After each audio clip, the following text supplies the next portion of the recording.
Hello, everybody. Welcome to Real Thoughts with Bob Benham. I am your host, Bob Benham. And oh boy, it's been really trying a couple of weeks here. As I mentioned in a previous uh, broadcast, that I am uh, getting my left hip replaced, and that's coming up in about 2 weeks. And I got to tell you, I am nervous as hell about uh, having this done. Why? I don't know, but I am. Uh, anyway, been going through, golly, I can't believe all the pre op testing that they make you go through now. It's just absolutely crazy.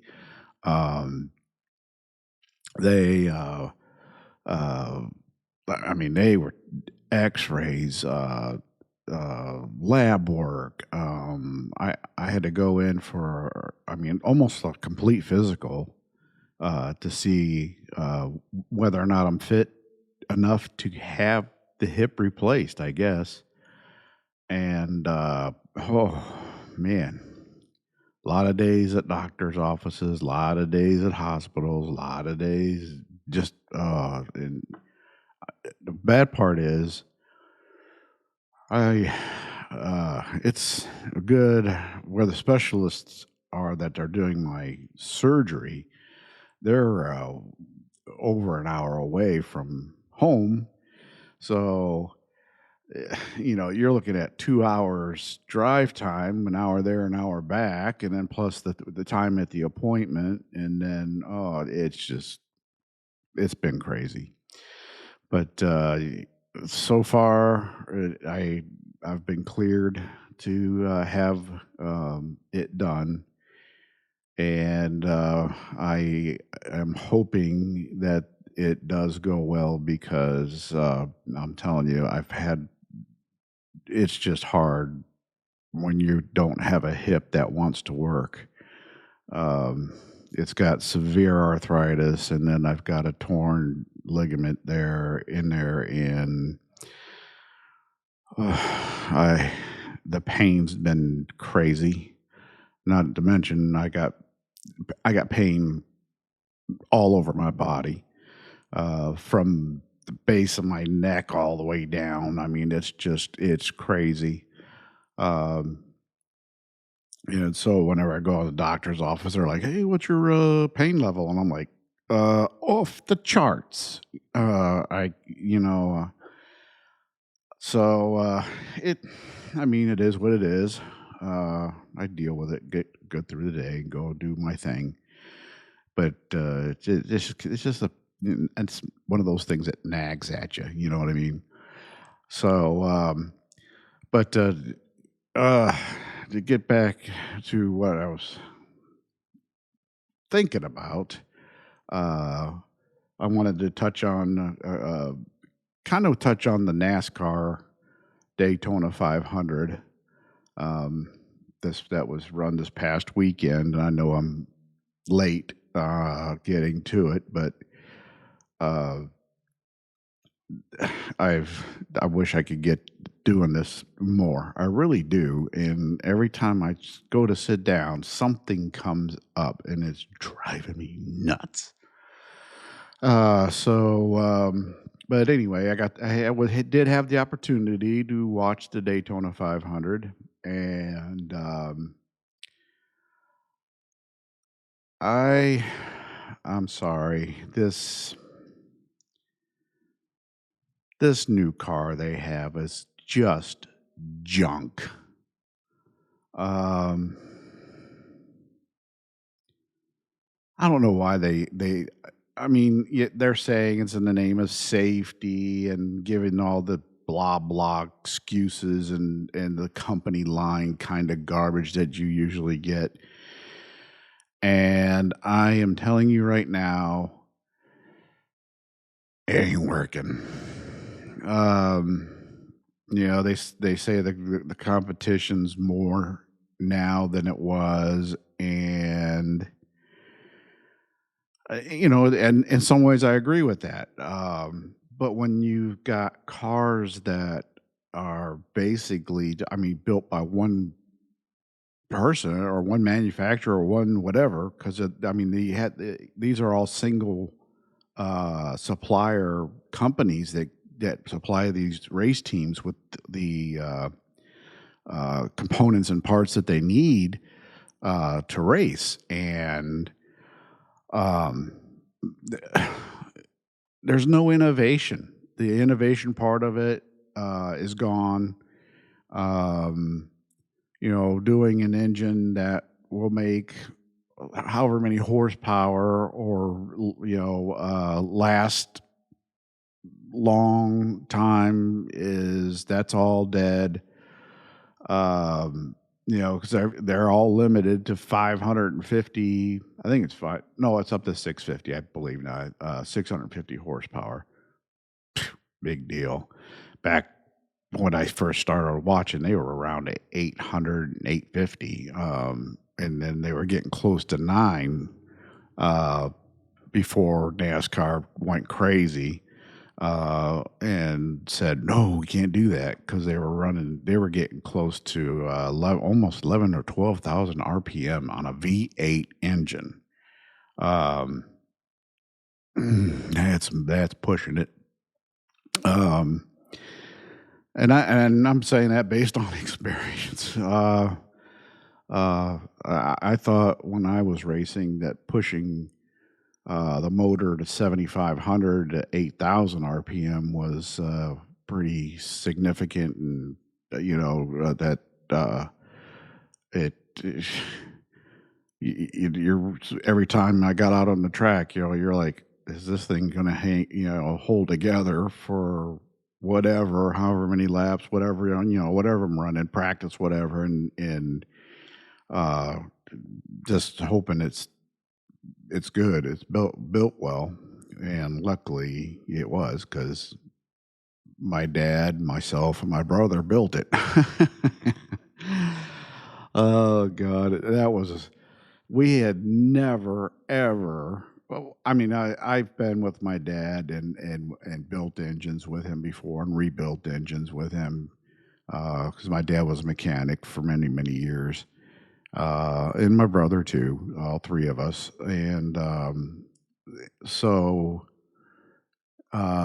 we kind of had an idea of what we were getting into, but when it came down to doing a racing engine, uh, that's a whole different, uh, just a whole different way of thinking, and you have to do different things and buy different parts for the motor to make it last, and to create the horsepower that you need. So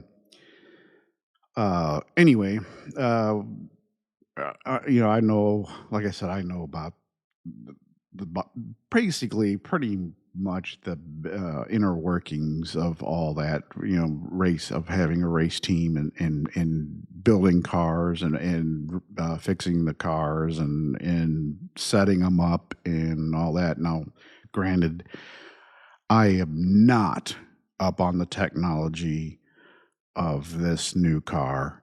Uh, that they've got the independent rear suspension. I am a little familiar with that because I ran uh, a Polaris Razor Pro XP um, out in the desert for a couple, more than a couple years, probably about 10, 11, 12 years. So I have an idea about how the independent suspension works, what you need to do to um, get it to where what you need. And it's a trick. I mean, it's all tricks. And it comes down to who can figure out the best way to make it work for the car. And unfortunately, it's all about the car now. the drivers, I mean, it used to be that the driver would say, "Hey, I need this," or "I need that," to make the car better for me, to make it where I can get it and push it a little bit harder and drive it faster. And the crew chiefs would discuss it with the drivers, and make the decision. And then when they came in on the pit stop, the changes were made. Well, now it's all done by computer, and the computers, they enter whatever data uh, in a command center based at the race shop while the race is going on wherever they're at.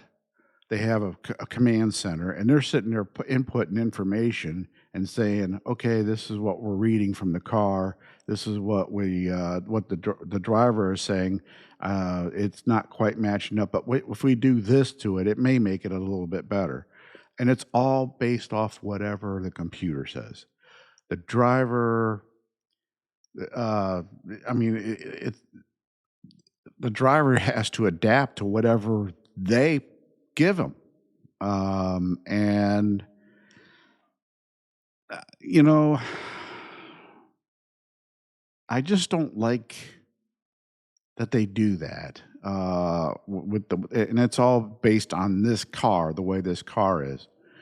And I miss the days. I mean, way back in the late '80s, early '90s, even into the early 2000s. Before NASCAR said, "Oh, we're going to go to this car of tomorrow," which was that was a talk about a freaking mess. Um, and even Brian France admitted that he that was a big screw up for him in NASCAR. So I'll give him credit for that. But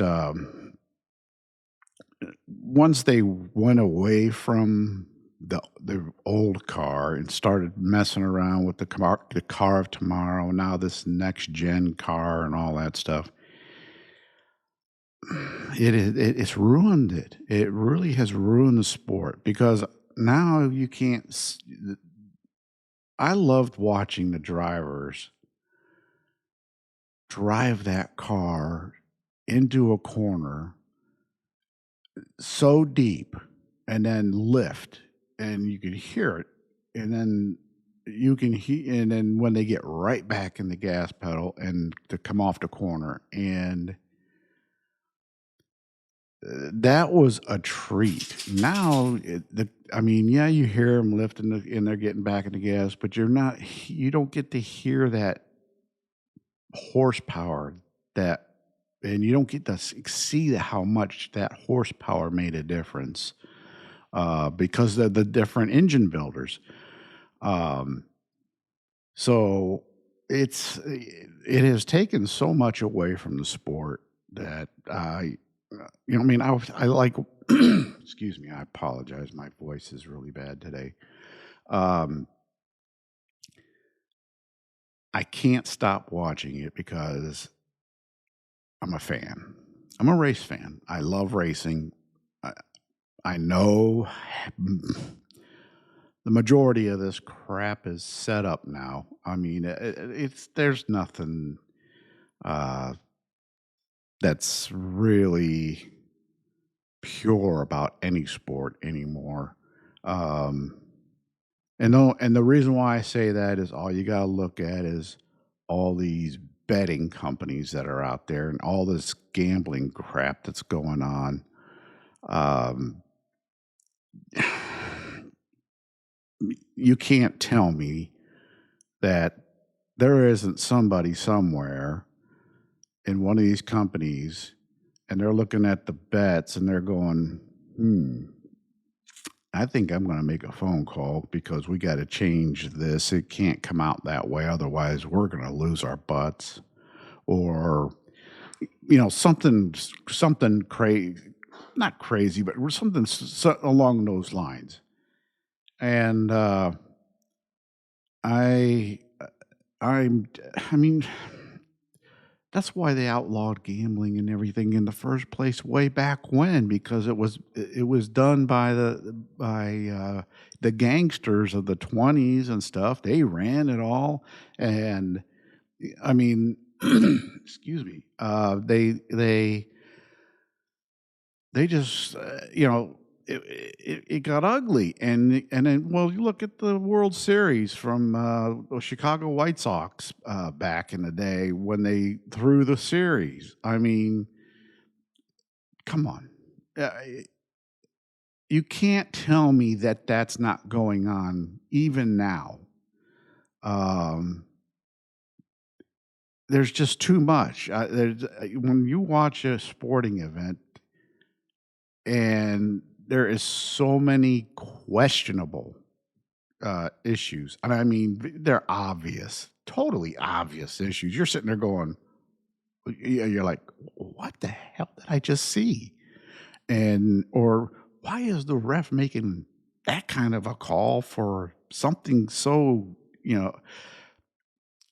I'm telling you, the phone call was made by somebody to say, um, it's just it's human nature. It's human nature. So that's just. I'm sorry. I don't. I just. I mean, you want to gamble? I have no problem with that.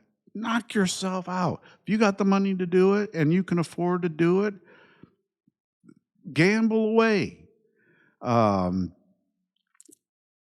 I just don't like how it's influencing everything. I mean, you watch it when you watch a game now, all you see is this. They always take a break and, oh, well, here's what the odds are right now. Here's what the odds for this are now. Or, oh, here's the parlay bet or whatever the hell's going on with that.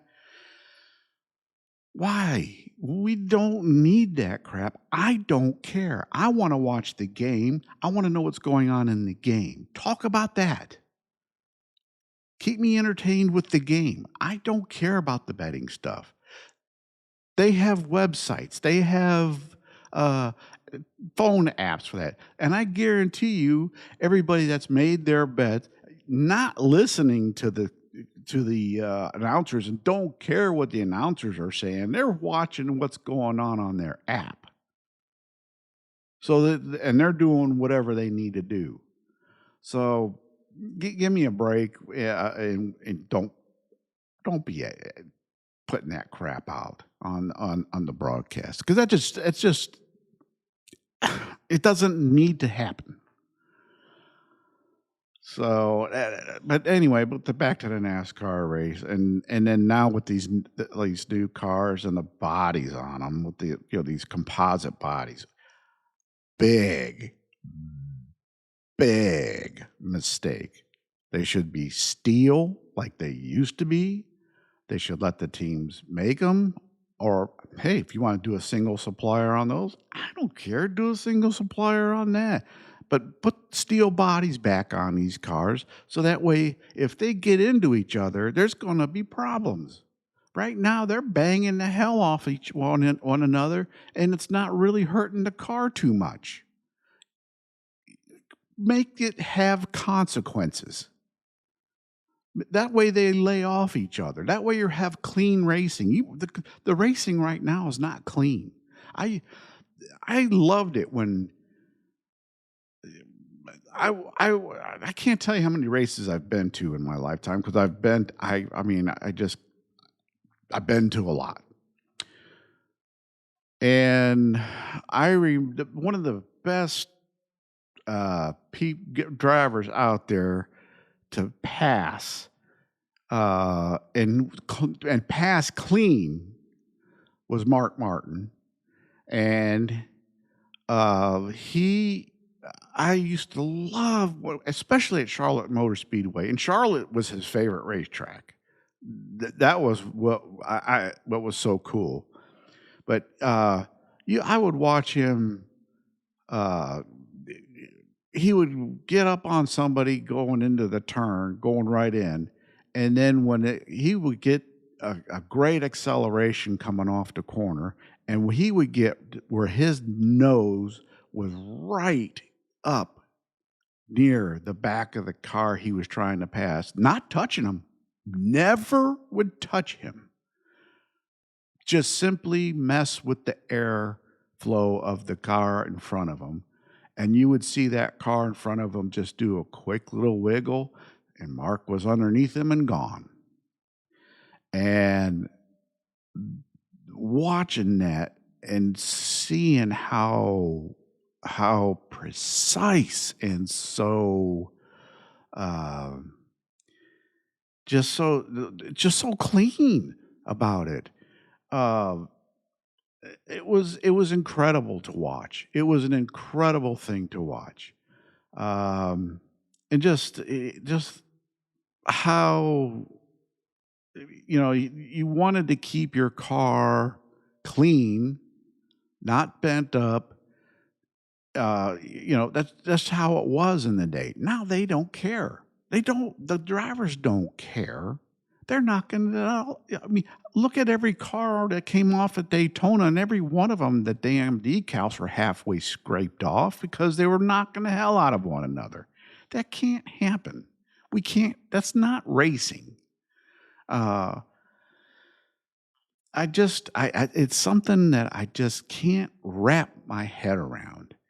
And then uh, now they're doing all these, well, you get an extra point now if you set the fastest lap of the race.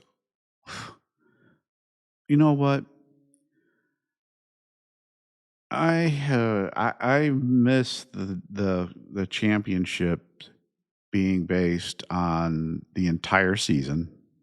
They didn't have any that when they didn't there was no playoff. You started race 1 Daytona and you went all the way back then it was Atlanta. That was the last race of the year, and you raced your tail off from race 1 to race. I think it was 30 for 31st race. I think they had 31 races back then. It was like Atlanta was the last one, but you raced your tail off because it was about consistency. How consistent could you run that car at all the different tracks? So, I mean, you had you had 2 road courses in there. You had Sonoma and Watkins Glen. Great road courses. They don't need any more road courses. Those 2 are fine. That's all you need. You need more short tracks. I mean, I'll say this: the Clash at Bowman Gray was great race.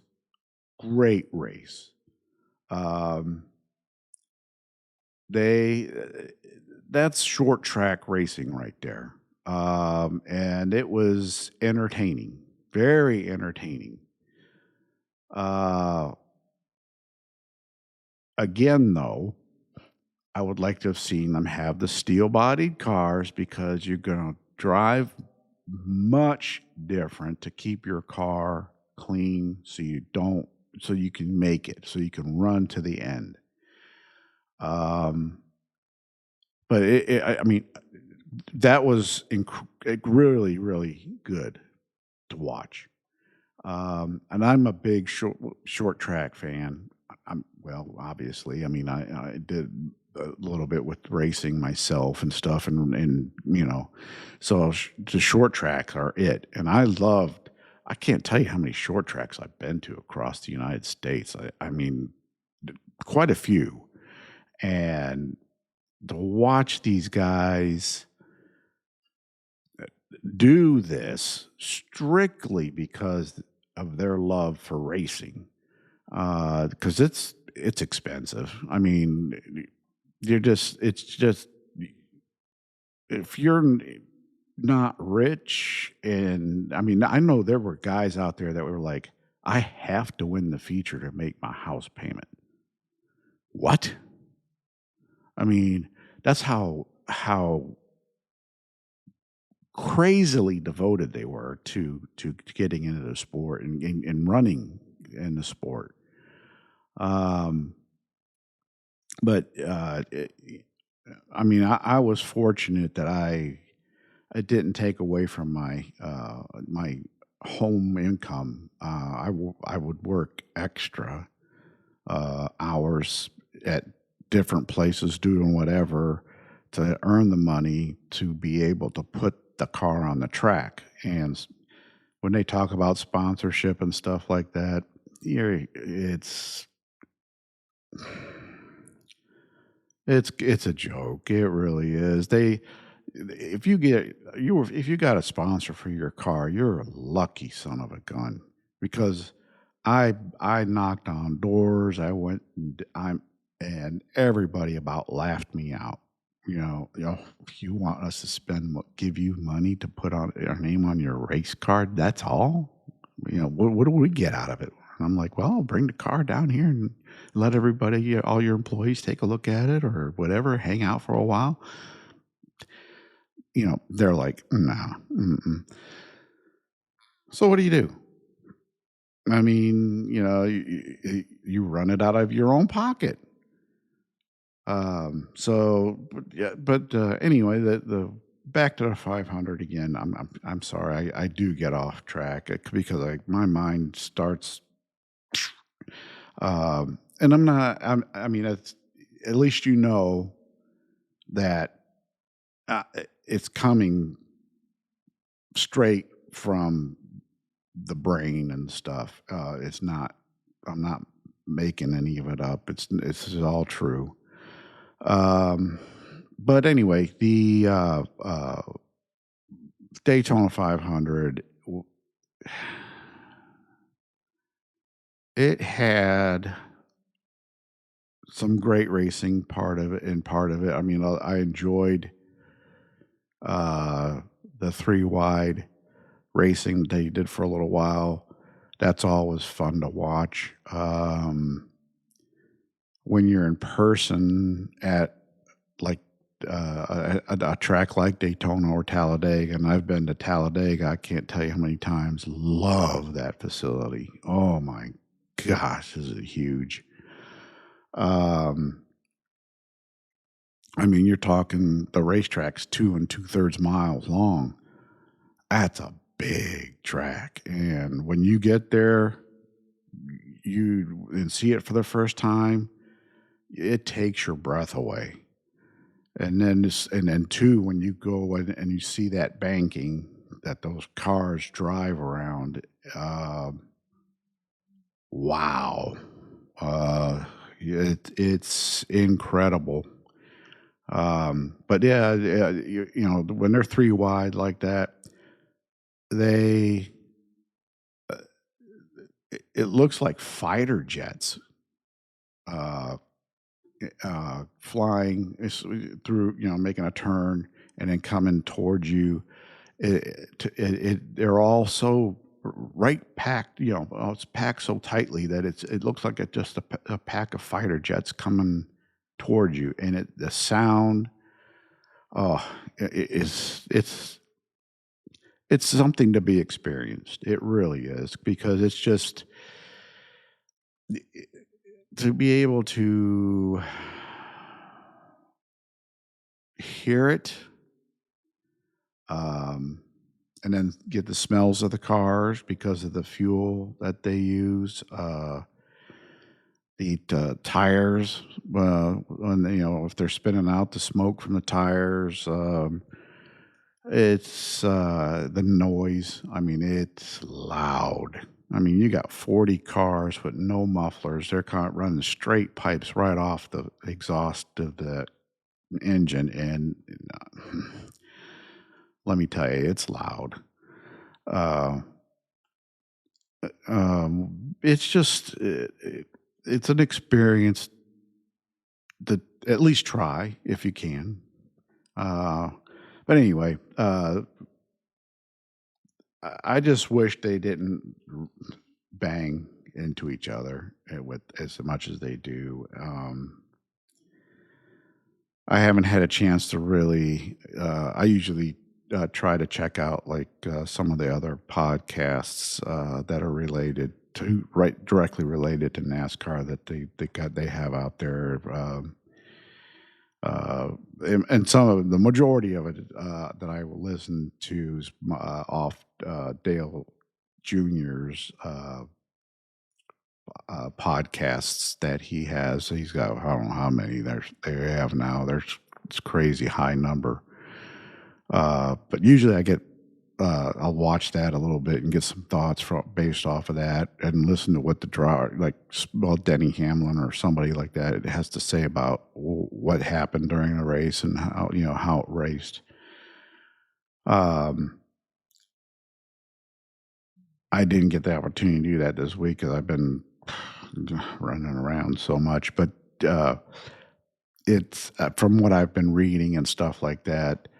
Um, the drivers are even tired of to me, and I'm they will never say it and they can't say it because if they say something, NASCAR will fine the hell out of them, suspend them, whatever, because you cannot be critical of NASCAR. That's in the rules. Um, and I know that because I was a member of NASCAR and I read the rules. Um, but anyway, I mean, they could, the- I know you could just see it in the face, what they're really, how they really feel, uh, and think about the cars. A reporter asks, you could just watch their expression, uh, and that'll tell you a lot about what they think and how they feel about the car. Um, some drivers have been vocal about it, and that's been good. Um, and I I would like to see NASCAR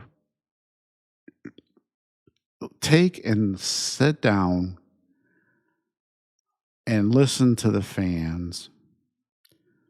They've totally alienated the older fans, but people like me that have been following them for years and years. The way they've made their changes. They literally did it because they want to get that younger audience, and unfortunately, that younger audience has no interest. Uh, the cars that are made today are totally different. When I was growing up, we had the muscle cars. I mean, you were sitting there and you had, oh, wait, you got a Mustang, cool. Oh, look at that Camaro, nice.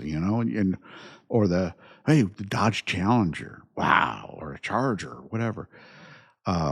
You had the muscle cars, and people worked on them. They did some incredible stuff with these cars, and that generation, that feeling, that all that with these kids, and I'm talking about 40 and under, they have no interest. I mean, I have had talks with people about uh, racing and stuff like that. And the first question is, how can you watch them just drive in circles? What, they're not athletes. They're just driving around in circles. And I'm like, oh, you have no idea. To make that statement, I'm sorry, but you just expressed an ignorance that is inexcusable. Um, because there is so much that goes into that. Um, oh, it's just amazing. It really is. And I still think about it a lot, even when I'm watching a race. Uh, and stuff. I know whatever I'm thinking. If when I listen to a driver say this or that, I'm thinking, oh, do this. I would do this to the car. Well, I know that ain't going to work in today's cars. Not the cup cars. Um, and even on the other generations of cars, like the Arca cars and the Xfinity, because they have changed these setups so much that um, you can't get a. I mean, it's just completely different than what I recall and what I did. Um, because and then at that time that I was racing, it was starting that change to a really radical change in the setups on the cars, and I just had a hard time grasping that concept. I know the concept, but I couldn't get it to work. And that was the hard part, and that's what was so disheartening. All that I just couldn't get it to work. So, but anyway, it is there's so much that goes into it that it's behind the scenes that I mean, it's incredible. It really is. The amount of work that these people do. I mean, I was work just on a personal level. When I had mine, I was working probably, including race night. Uh, I was probably putting in about a close to 30, almost 40 hours a week on the race car too. I mean, I was working my regular 40-hour a week job, on with the police department doing that. And then I'd get off work, run home, change into my racing gear, clothes to work on the car, the ones that were all greasy, and I'd go work on the car till 11 p.m., midnight, go back home, get in bed, get up, go back to work. And then if I worked an extra job, wow, I was running tired all the time. Um, but I had fun with it. I did. There was one part that didn't go very well toward the end, and that's a regret that I will carry for the rest of my life. Um, and a lot of it caused a huge rift between my brother and I, and that part uh, really has stuck with me because I lost a lot. Uh, my brother and I didn't talk for close to 2 years. Didn't see each other, nothing. Uh, it ended up having to have my dad basically get involved and say, "You boys knock this crap off. You figure it out." And so we did. And unfortunately, uh, I mean, not it wasn't even 2 months maybe after he and I had our really long talk and kind of straightened things out. I mean, it was one of those situations where it was you agree to disagree. I mean, you just have those from time to time. I mean, it's going on right now with with politics and everything else. But did I let that?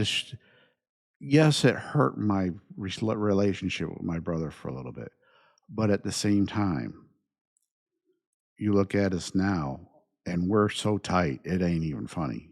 I, my brother could call me right now and say, "Hey, Bob, I need you for something," and I would drop what I'm doing, and I would run and do whatever he needed me to do, because that's just how I am now with my brother. We made amends, and we moved forward, and now we have a great relationship.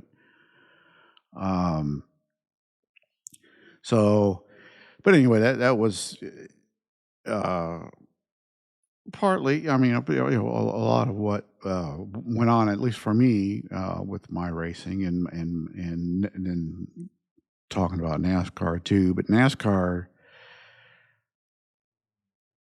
it's too much of rule by committee, not so much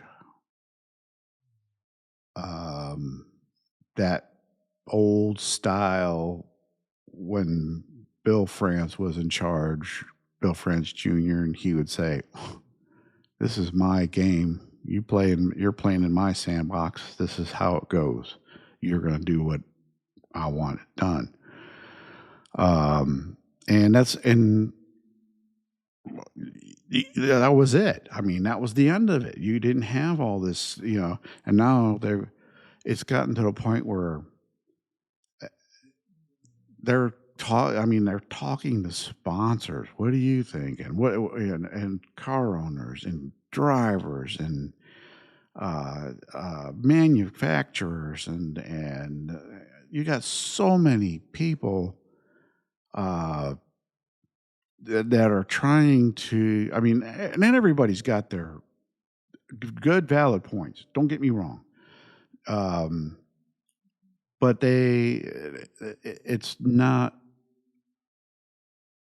you don't have that one person making the decision and saying, no, this is what the rule's going to be, and this is what everybody's going to have to follow. Um, and that's the problem I have with NASCAR right now. They don't have anybody. There's nobody there that does that. Um, Yeah, you got the president, and he speaks every so of NASCAR, and he speaks every so often, gives the state of the sport address and everything else, and it's the same garbage every time. I mean, it's just a rewrite of the speech from the year before. They just changed a couple words around. Oh, the sport's in great shape. It's strong. It's going. We're moving forward, and la la la la la la la. No. Um, just for kicks, one day I looked at the total viewers they had in the Cup Series for the Cup Series races back in the late '90s and early 2000s when it had exploded.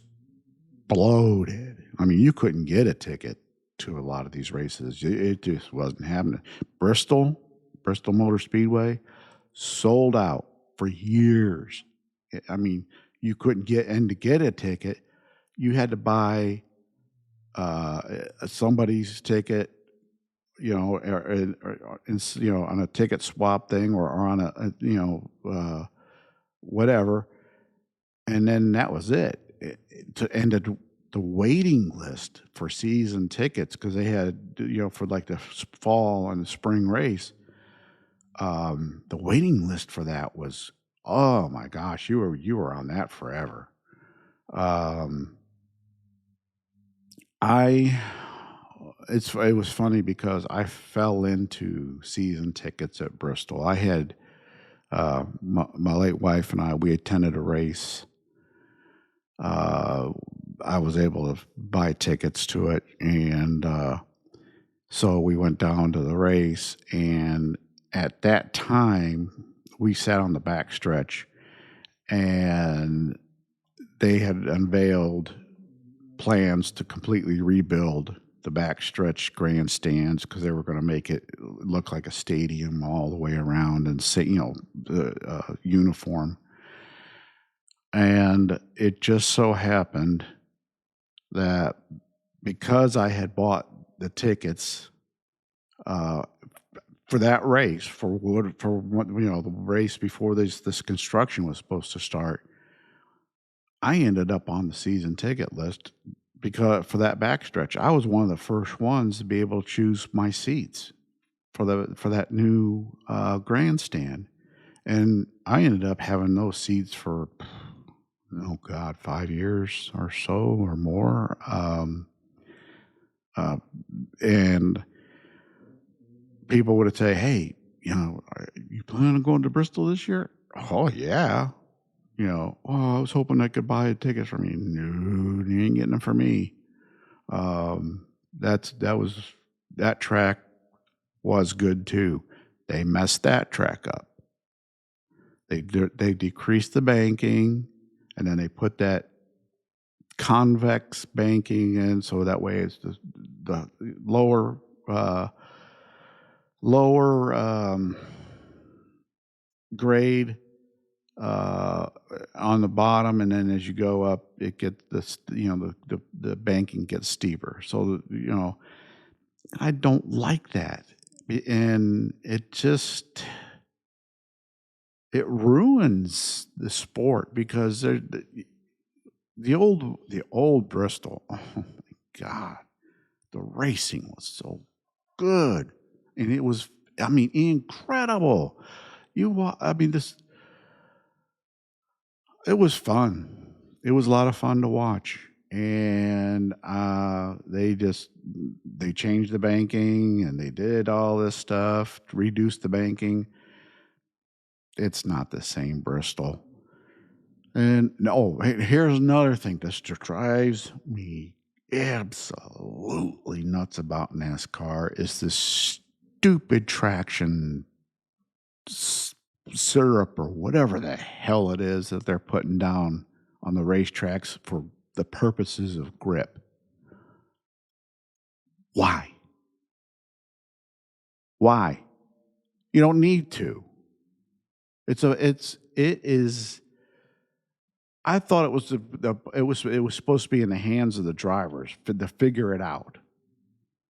And you're going to put some kind of crap on the track like a half a lane or whatever, or on a different groove, so that way they try to get them to run up there. No, there's a reason why there's not that stuff's not there anyway to begin with, and then the drivers. I mean, it, another thing that kills the sport. You do that, why? There is no reason to. It's up to the drivers to figure out the way to get around the car they're trying to pass. Period. I mean, when you put that crap down and stuff, and it don't last long. I mean, I remember, oh gosh, I can't remember the exact year. I apologize. I wish I had a better memory for that stuff.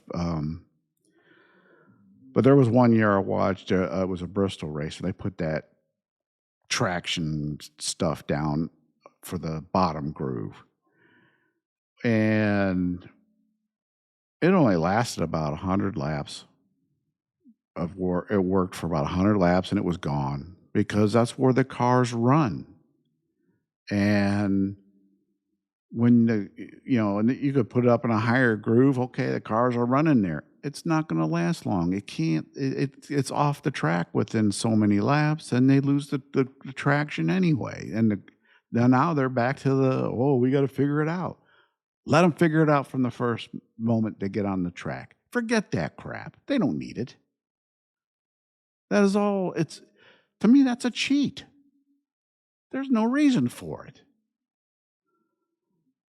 Uh, I mean, this is the stuff about NASCAR that really irks the hell out of me. I mean, it really does.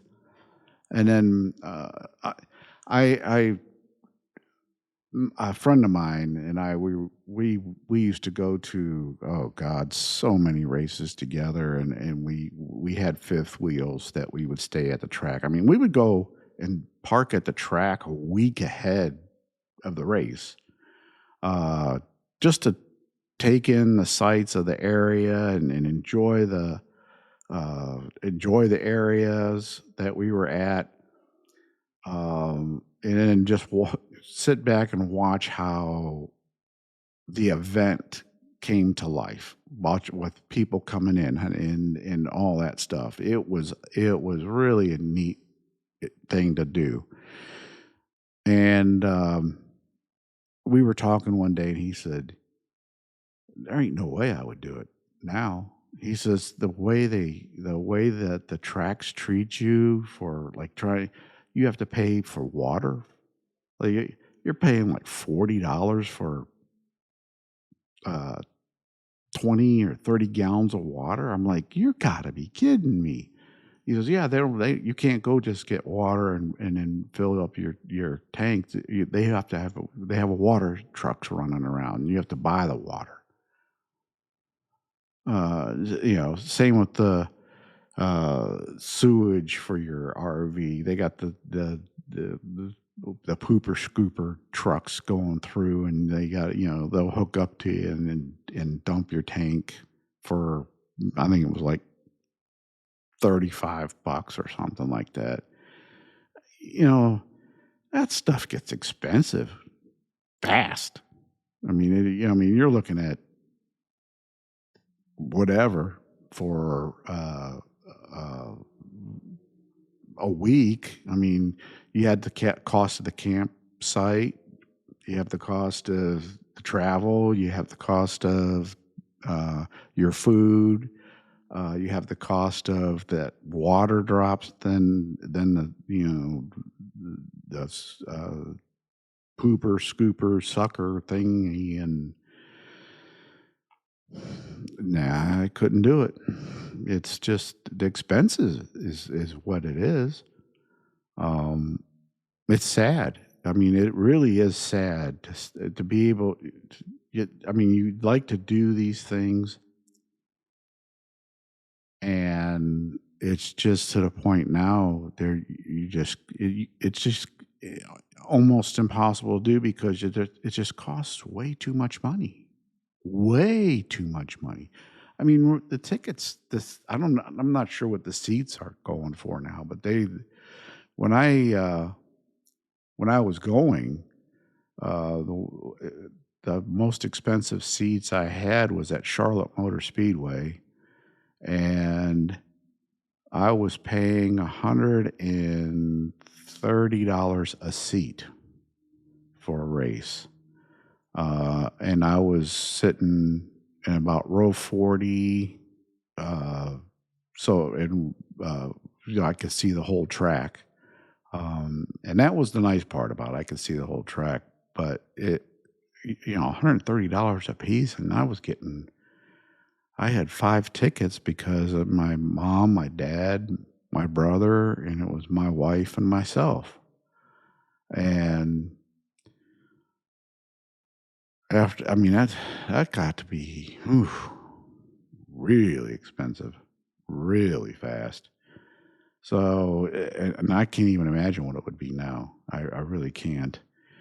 Um, it's just, I just can't. I just can't imagine it. Uh, you know, I've been retired now for going on 22 years. Uh, and and I'm not complaining. Don't go crazy about this, but I mean, I've got a decent pension from the police department for my disability. Um, but it's based on what I made in 2003. And we're now in 2025, and things are a lot more expensive now than they were in 2003. And while they do give you a cost of living increase, it's all still based on 2003. It's not cumulative. It is strictly set based on what you were making back then, and so it's tight now for me. I can't just jump in the car, jump in. I don't have an RV anymore. I don't excuse me. I don't have my truck anymore to be able to pull an RV. All those things long gone. So it creates I mean, if I want, even if I wanted to, I just can't do it. There's no way I could. And then just the cost, the everything is just so expensive, so expensive. You would think that the tracks would. You look at a lot of these races, and there's a lot of empty seats at these racetracks. And if it were me, I would rather have people in the grandstands. I would rather have when the TV cameras were on, I would rather have a full grandstand to watch the races than have it empty. And the reason is because the tracks are making their money. It doesn't matter. They're getting their money to make it because of the TV deal. The TV deal, hey, doesn't matter if we got a full track.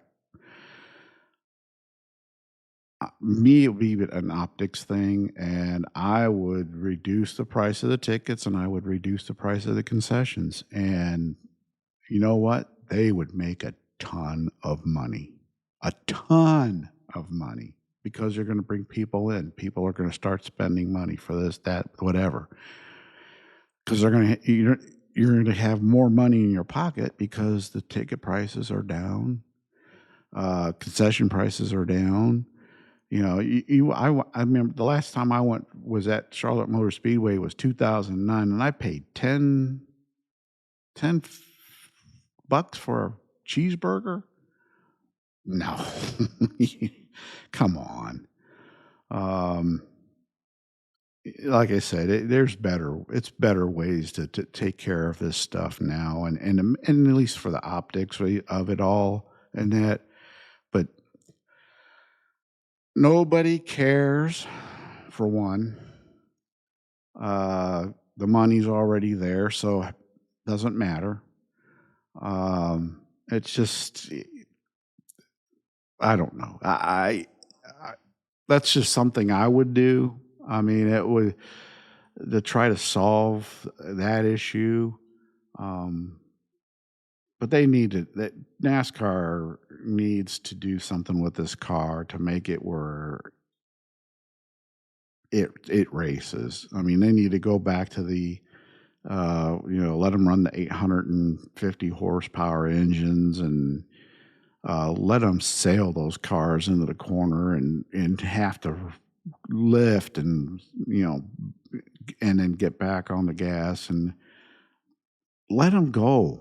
Just let them go and let the drivers do what they do best, and that's drive the car the fastest that they can. And you'll see who the top. I mean, this is the funny part about it all. The guys that are at the top of the game right now, driving the cars the way they are, if they went back to what they had before, the same guys would be at the top because they've got the talent and they know what to do and they know how to drive and to save their car. That's all there is to it. Um, so I just it's just something that I would like to see happen. Um, and they need to keep these cars on the ground somehow, one way or another. Just keep it on the ground. I know they're not. There's always going to be a car that gets upside down, turns over. It's going to happen. The speeds and everything else, there's no way to stop it. But they do need to figure out a lot, and it would be great if they did just take the time to listen to the fans and what they had to say. Um, because there's an awful lot of us that think about there's a lot of changes they can make, and it would make things so much better and so much more entertaining. Um, but we'll see. And with that, I think we're going to end this one for this week. For now, I shouldn't say. Um, hopefully, I know there's not as many NASCAR fans out there as there used to be, but maybe the, somebody might listen and say, "Hey, that kind of got me interested." So hopefully that happened. And with that, we'll talk to you soon. Uh, God bless everybody. Thank you for taking the time to listen and watch, and hopefully tell your friends and let them know, and uh, hopefully we can get this thing going uh, and keep it growing. I'd like to see it start to grow, and maybe we will. So thank you very much for again for taking the time and listening and watching. And please take care of yourselves, take care of each other, be kind to one another. God bless you. Take care, and God bless the United States of America. And this has been Real Thoughts with Bob Benham, and I am Bob Benham, obviously. And thanks again for checking in and listening. And we'll talk to you real soon. Take care. Bye bye.